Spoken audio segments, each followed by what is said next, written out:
जय श्री कृष्ण। आज हम सभी चर्चा कर रहे हैं ज्योतिष के माध्यम से मांगलिक दोष, कारण और निवारण। जन्म कुंडली में मांगलिक दोष क्या है, मांगलिक दोष का प्रतिफल क्या होता है तथा वैवाहिक जीवन में मांगलिक दोष का कितना प्रभाव है और उसका निवारण क्या है।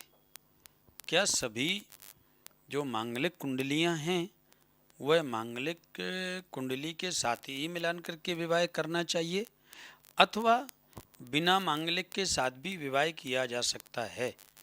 यह ज्योतिष की विशेष चर्चा को आप निश्चित ही श्रवण करें और सनातन भक्ति पथ चैनल को ज़्यादा से ज़्यादा लोगों को फॉरवर्ड करें, क्योंकि मांगलिक दोष के कारण बहुत सारे बच्चियों की कुंडली में होने से वैवाहिक जीवन में व्यवधान उत्पन्न होते हैं तथा विलंब होता है।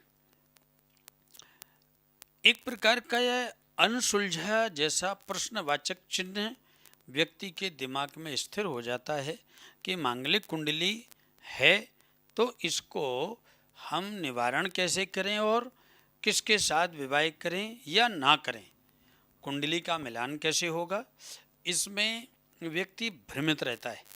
तो आइए हम जानते हैं मांगलिक दोष का कारण और निवारण। लग्ने व्यये च पाताले जामित्रे चाष्टमे कुजे कन्या भर्तो विना सा स्यात् भर्तुर्भार्य विनाशिनम। लग्ने व्यक्ति की जन्म कुंडली के लग्न में चतुर्थ स्थान पर, भार्या मतलब सप्तम स्थान पर, अष्टम स्थान पर, व्यय मतलब द्वादश स्थान पर, 12वें घर में अगर मंगल है तो इसको मांगलिक दोष कहा जाता है।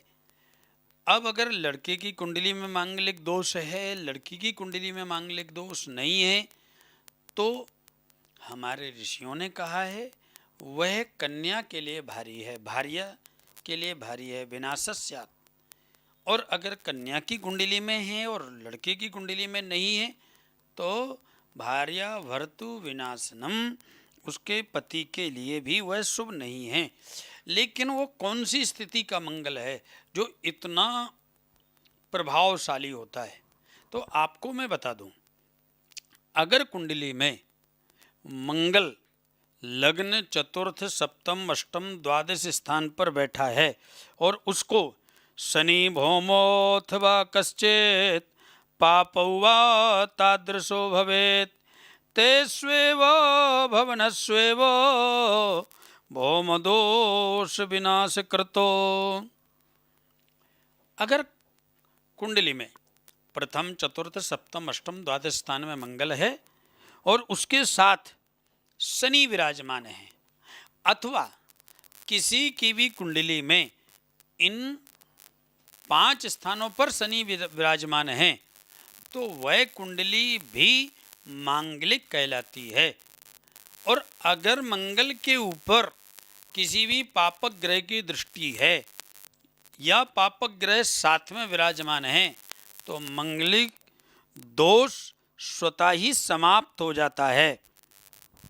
उद्भवः शुभदा प्रोक्ता कश्चित आयुश्च सुखदा प्रदा, ऐसा मंगल पूर्ण आयु को प्रदान करने वाला और सुख को प्रदान करने वाला होता है। अगर पापक ग्रह की दृष्टि है और कोई भी पापक ग्रह साथ में बैठा है तो स्वतः ही मांगलिक दोष समाप्त हो जाता है। अब आप सुनिए, जामित्रे च सदा सौरी लग्ने च हिबके तथा अष्टमे द्वादशे चैव भौम दोषो न विद्यते। एक विशेष स्थिति है जिसकी जन्म लगन में चंद्रमा लगन दोनों स्थिति में अगर लग्ने हिबके चाष्टमे द्वादशे इन स्थिति में शनि साथ में हो तो मांगलिक दोष, अथवा उन स्थिति में शनि बैठा हुआ है तो मांगलिक दोष स्वतः ही शांत हो जाता है। चंद्र लग्न व्यय चाष्टमे समसुखे राहु कुजाय क्रीम तथा कन्यश्चै द्वारनाशस्क्रोध वरधुहा निर्ध्रुवम जायतेति। अगर एक प्रचलित शास्त्र का नियम है, चंद्र लगन से हो अथवा लगन से हो, राहु मंगल के साथ बैठ जाता है या मंगल राहु इन स्थितियों में बैठ जाता है तो भी मांगलिक दोष स्वतः ही समाप्त माना जाता है। राहु बैठने से भी मंगलिक कुंडली का वैवाहिक मिलान हो सकता है। इसके लिए भौम दोषवती देया कुछ दे दोषवते कली किल नास्ति च नष्टिनम दाम्पत्यो सुखवर्धनम। अथवा किसी की कुंडली में इस प्रकार से मांगलिक दोष है और लड़के की कुंडली में लगन, चतुर्थ, सप्तम, अष्टम, द्वादश स्थान पर शनि है अथवा राहु है, या फिर लड़का की कुंडली मंगलिक है और लड़की की कुंडली में शनि अथवा राहु विराजमान है, तो उसका विवाह बिल्कुल हो सकता है। उसमें कहीं व्यवधान नहीं है, कोई मंगलिक दोष प्रभावशाली नहीं है और उनका जीवन बड़ा सुखमय व्यतीत होता है।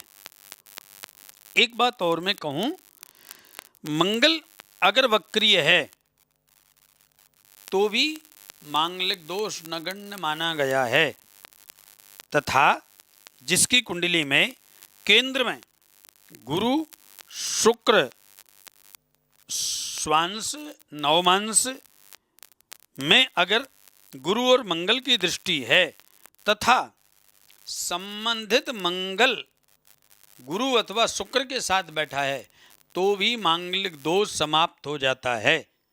इसलिए आप सभी को अब समझ में आ गया होगा कि मांगलिक दोष बहुत बड़ा नहीं होता और मांगलिक दोष अगर लड़के की कुंडली में है तो लड़की की कुंडली में शनि अथवा राहु से भी मांगलिक दोष मान करके विवाह किया जा सकता है, तथा जिसकी कुंडली में मांगलिक दोष है उसका मांगलिक दोष गुरु और शुक्र के केंद्र में बैठने की वजह से स्वतः ही समाप्त हो जाता है, या मंगल वक्रीय है तो भी मांगलिक दोष नगण्य हो जाता है।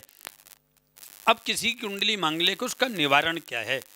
निवारण है, जब भी कर्क चतुर्थी पड़ती है, कर्क चतुर्थी कहते हैं, जब भी कृष्ण पक्ष की चतुर्थी मंगलवार को हो, उस दिन तांबे के लोटे में मसूर की दाल भर के उसमें रोली और लाल फूल डालकर लाल कपड़े में बांधकर अपने ऊपर से 7 बार उबार कर, मतलब जिसकी कुंडली मंगलिक है, और उस पात्र को जमीन में दबा देने से मांगलिक दोष स्वतः ही समाप्त हो जाता है। मंगलवार के दिन लाल सांड को मसूर की दाल गुड़ खिलाने से भी मांगलिक दोष कृत बच्चे, लड़का या लड़कियों के विवाह का व्यवधान समाप्त हो जाता है।